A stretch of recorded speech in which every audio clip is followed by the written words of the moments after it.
말씀은 내용들이 어려운 게 아니라 비유가 재미있는 거죠, 그죠? 네, 그런 내용일 거예요. 반갑습니다. 오늘 말씀을 통해서도 하나님의 은혜와 사랑이 사랑하는 비전 세대 여러분께 함께 하시길 예수 이름으로 축복합니다. 땅의 지혜로 성공을 하면서 교만을 쌓았던 부자들에 대한 이야기예요.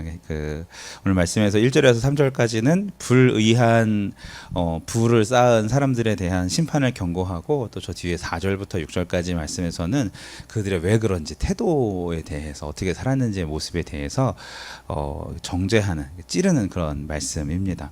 지난 시간에는 그냥 자기 하나님의 뜻과 상관없이 내 계획대로 해서 성공할 거야 라고 말하는 사람들의 하나님 없는 인생 자체의 교만함에 대해서 얘기를 했다면, 이제 그렇게 해서 열매를 거둔 사람들에 대한 이야기로 보시면은 말씀이 더 쉬울 것입니다. 그래서 결론적으로 1절 같이 읽습니다. 시작. 들으라 부한 자들아, 너희에게 이 말 고생으로 말미암아 울고 통곡하라. 임할 심판이 예비되어 있으니까 통곡하라는데, 근데 왜 그냥 통곡 아니고 뭐라고요? 울고 굉장히 강조하는 표현이거든요. 반드시 심판이 있을 거고 너네 지금부터 통곡하라라는 그런 말씀이기도 합니다. 사실 이것은요, 관용적인 자주 쓰던 표현이 언제 구약 시대 때 북이스라엘과 남유다가 멸망할 때 예레미야 선지자랑 이사야 선지자가 계속해서 외쳤던 그 말씀이에요. 단호하게 울고 통곡해라, 슬퍼하라, 이런 식으로 예전부터 나왔던 말씀이고, 이 사람들은 경험이 있어요. 저 이야기를 선지자들이 하잖아요. 진짜 나라가 망했거든. 진짜 그대로 이루어졌거든. 하나님께서 부자들한테 저렇게 말씀하신다면 저기에 찔림받는 부자들은 내가 망하겠구나 라고 생각할 수 있는 경험을 가진 민족이라는 것이죠. 성경을 읽을 때 하나님의 어조와 하나님의 그 마음을 우리가 같이 읽을 줄 알면은 더 신중하고 더 깊이 있게 말씀이 다가오게 될 거예요. 더 나한테 의미 있게 다가오게 될 것이에요. 지금 하나님의 마음이 어떠신 것 같으세요? 굉장히 화가 나 있으세요. 어떤 사람들한테? 그냥 부유한 거 가지고 뭐라고 하겠어요? 청빈이 있듯이 청부도 있어요. 성경에서. 이따가 후반에 얘기하고, 어쨌든 욕심으로 인하여서 쌓아두기를 좋아하는 그런, 그냥 단지 쌓아두더라도 그 부자들에 대한 하나님의 책망과 어떤 마음속에 있는 분노가 느껴지는 그런 말씀입니다. 진노라고 표현하죠. 인간을 표현할 때는 분노라고 하고, 어쨌든 하나님께서 굉장히 기분이 좋지 않으십니다. 오늘 이 말씀을 단호하고 엄하게 우리가 본다면, 우리도 저 말씀을 보면서 이렇게 옷깃을 여민다라고 하잖아요. 나 제대로 하자라고 복장을 갖추듯이 하나님 앞에 내 삶에 그런 부분이 있는지 자신을 돌아보시길 예수님의 이름으로 축복합니다. 고생이 임할 것이기 때문에 울고 통곡하라라고 해요. 갑자기 덮칠 비난이라는 그런 원어의 의미를 가지고 있는데, 이것은 그 부자와 나사로의 비유가 누가복음 16장에서 나와요. 거지가 부자의 집 앞에서 살다가 둘이 같이 죽었어요. 그런데 아무것도 안 나와요. 거지 나사로는 하나님의 품에 같이 있고, 부자는 지옥에 있어요. 뭐가 아무것도 안 나올까요? 왜 죄가 안 나와, 거기에 대해서. 그럼 뭐예요? 이 바로 여기 나오는 이 사람들에 대한 이야기거든. 이 사람의 무슨 부로 사람들을 뭐 어떻게 학대하고 그걸 벌기 위한 과정, 이런 게 하나도 나오지 않는데, 그 부자의 결말이 거기 있다라는 것은 모든 부자가 그렇게 된다라는 뜻은 아닐 거고, 물론 하나님께서 이 사람이 어떻게 살아왔는지를 모통해서 보여주는 거예요. 그 집 앞에 있는 누구? 거지 나사로가 있었는데 전혀 돌보지 않고 죽도록 내버려줘서 죽었다는 거죠. 부자 입장에서 거지가 죽으면 재수없게 죽었어, 그럴 수 있었을 텐데 같이 죽은 거예요. 어떻게든 같이 불렀어요. 하나님이 부르셔서 봤더니 거지가 하나님 품에 있고 나는 여기에 있는 거예요. 이 상황에서 좀 물 좀 한 방울 이랬더니, 나는 너에게로 갈 수 없고 너도 나에게로 올 수 없다. 그러면은 내 자식들한테 좀 제대로 잘 믿으라고 좀 했더니, 아니 걔네들은 걔네들의 선지자가 있을 것이다 라고 딱 얘기하고, 그게 말씀이 끝나는 게 누가복음의 비유입니다. 돌보지 않으면 죄구나. 아멘. 성경에서 말하고 있어요. 남을 돌보지 않는 것은, 그러니까 여력이 있는데도, 남은 힘이 있는데도 남을 돌보지 않는 것은 죄라고 말하고 있어요.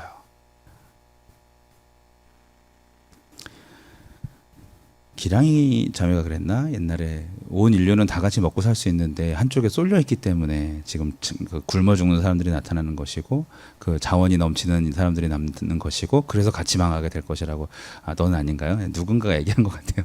네.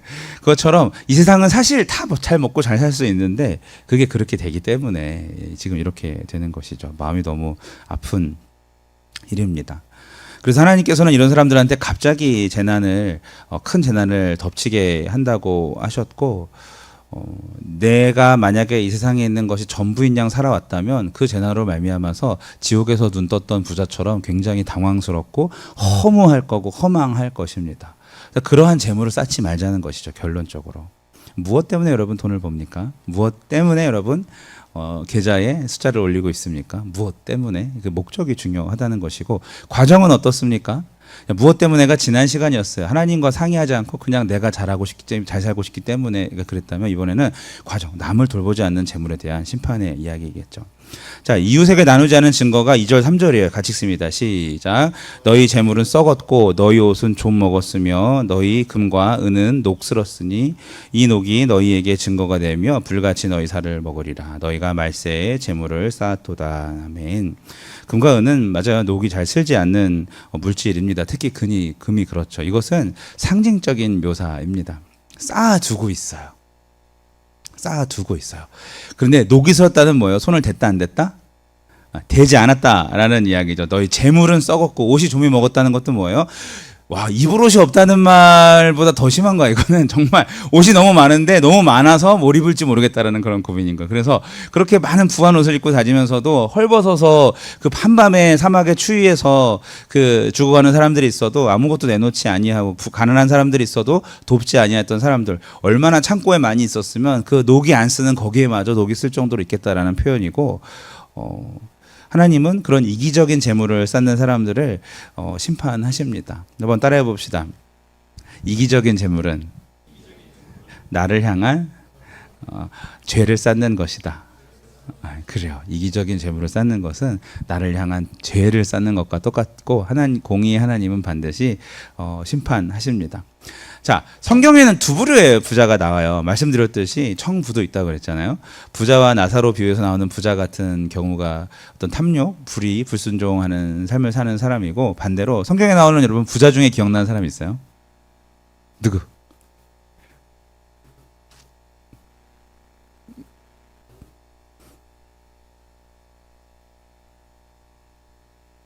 아리마대 요새 어떻게 해야 구원을 얻으리까? 니고데모. 좋아요. 부자 청년은 불의하게 살지는 않았지만 그 돈을 포기하지 못해가지고 근심하면서 돌아갔죠. 그렇죠? 그러니까 결국은 그도 구원의 앞에서 남을 도우라고 했을 때, 소유를 팔으라고 했을 때 그걸 못했어요. 그렇죠? 그러니까 나쁘게 안 살았어. 잘 살았지만 막상 돕지를 않은 거예요. 쉽게 얘기하면 제대로, 그러니까 자기가 문화적으로 도울 수 있는 만큼은 도왔을 거예요. 구제원금을 했기 때문에. 그러나 너 다 도울 수 있어라고 딱 도전했을 때 근심하면서 그냥, 제가 다음에 다시 말씀드리겠습니다, 그렇게 돌아가는 그런 사람이 된다라는 거죠. 주님께서 우리에게 원하시는 삶은 같이 행복하게 잘 사는 삶입니다. 이것들을 기억하셔야 해요. 잘 사는 부자 중에 특별히 저는 아브라함 소개해주고 싶어요. 아브라함. 야고보서 2장 23절에 우리 지난번에 했던 말씀이죠. 이에 성경에 이른바 아브라함이 하나님을 믿으니 이것을 의로 여기시다는 말씀이 이루어졌고 그는 하나님의 벗이라 칭함을 받았다라는 말씀이었는데, 아브라함은 큰 부자였어요.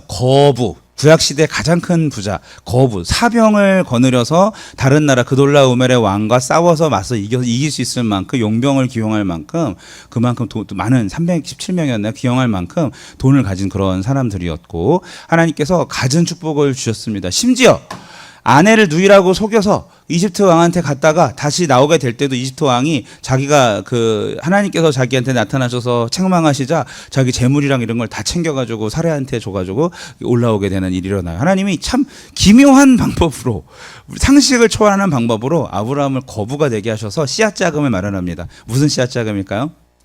중요하죠. 이 사람이 무슨 사람이 됐어요? 나중에 누구를 낳았어요?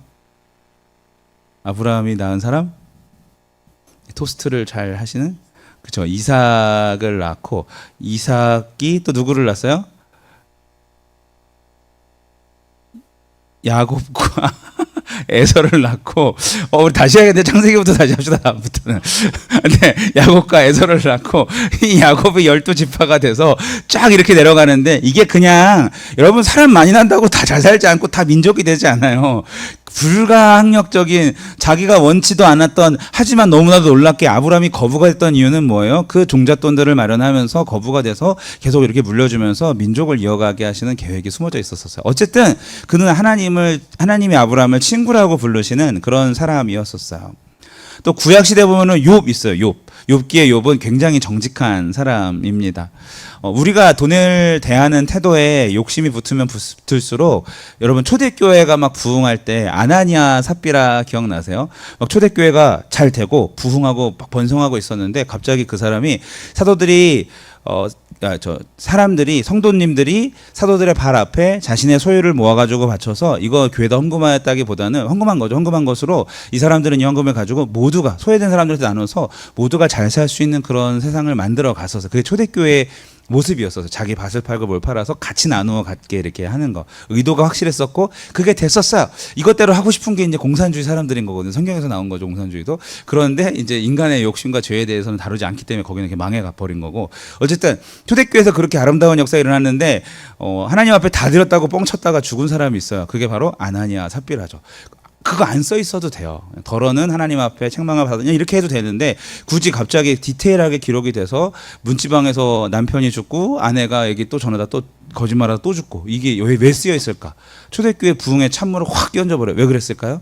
이들의 그 정직하지 않은 모습들.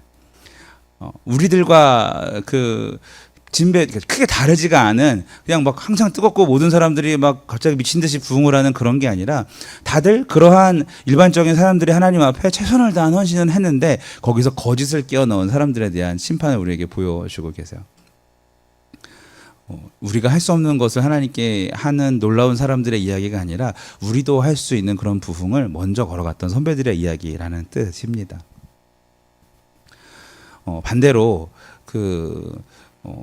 지금 이렇게 아나니아와 삽비라처럼 즉시 심판을 받은 사람이나 아니면 오늘 여기 앞으로 또 그렇게 될 고난이 있을 거다 울고 통곡하라고 했던 여기 말씀에 나오는 저 부자와 반대로 아브라함과 욥에게 그런 배울 점은 뭘까요? 아브라함은 부를 구한 적이 없습니다. 하나님 저 부자가 되게 해주세요. 되게 좋지 않겠어요? 부유하게 되려고 기도를 안 했는데 하나님이 자꾸 통장을 채워주셔. 그런 거예요. 그가 맡은 사명이 컸기 때문이겠죠. 그는 생각해 보세요. 본토, 친척, 아비집, 자기의 모든 배경을 다 뒤로하고 카드 다 내놓고 뭐 은행이랑 다 이렇게 관련 없이 그냥 나왔어요. 나와서 하나님께서 주시는 대로 살겠다 했더니 하나님께서 채워주시는 경우죠. 맡기니까 하나님 손에서 그래서 내가 책임질게. 야, 하나님이 책임 제대로 지시네요. 그 표본이 아브라함이었다는 사실입니다. 믿음으로 따라갈 때 하나님이 넣어주신 거고 욥도 부를 추구하지 않았어요. 정직하고 순전하게 사는 사람한테 하나님께서 복을 부어주셨죠. 여러분 그 찬양 중에 주 이름 찬양 나나나 요 찬양 아시죠? 거기에 브릿지 부분에 나오는 게 뭔지 아세요? 주님은 주시며 주님은 찾으시네. 그 다음에 내 할 말 주를 찬양합니다 사랑합니다 뭐 이러잖아요. 주님은 주시며 주님은 찾으시네. 이게 뭘까요? 무슨 의미인 것 같아요? 저는 처음에 너무 신나잖아 노래가 주의 이름을 너무 신나잖아. 그래서 되게 신나는 가사인 줄 알았는데 그거 저거예요. 주님은 주시며가 주인 주자가 아닌 거예요. 우리에게 주시는 분 기브 하시는 분이며 주님은 찾으시네 테이크 가져가셨다라는 뜻이에요. 욥한테 복을 많이 주셨는데 온몸에 피부병이 나고 자녀들이 다 죽고 다 찾아가셨다라는 고백을 욥이 합니다. 주신 이도 주님이시고 가져가신 이도 하나님이시니 하나님 앞에 나는 불만이 없습니다. 하나님 찬양. 엄청난 고백인 거예요. 우리는 하나님이 나한테 뭐 주시면 내 것처럼 여기다가 그거 잃어버리면 미치겠잖아요. 그걸 뛰어넘은 고백이 욥이라고요. 욥은 정직한 사람이었고 그 정직은 뭐예요? 물질에 대해서 하나님의 것입니다라는 완전한 고백이 있었던 사람이라는 거예요. 성경에 나오는 이렇게 훌륭한 부자들이 있어요. 아브라함처럼 욥처럼. 엉망진창인 부자들도 있어요. 우리가 봤던 오늘 나오는 이 부자처럼 초대교회 아나니와 삽비라처럼.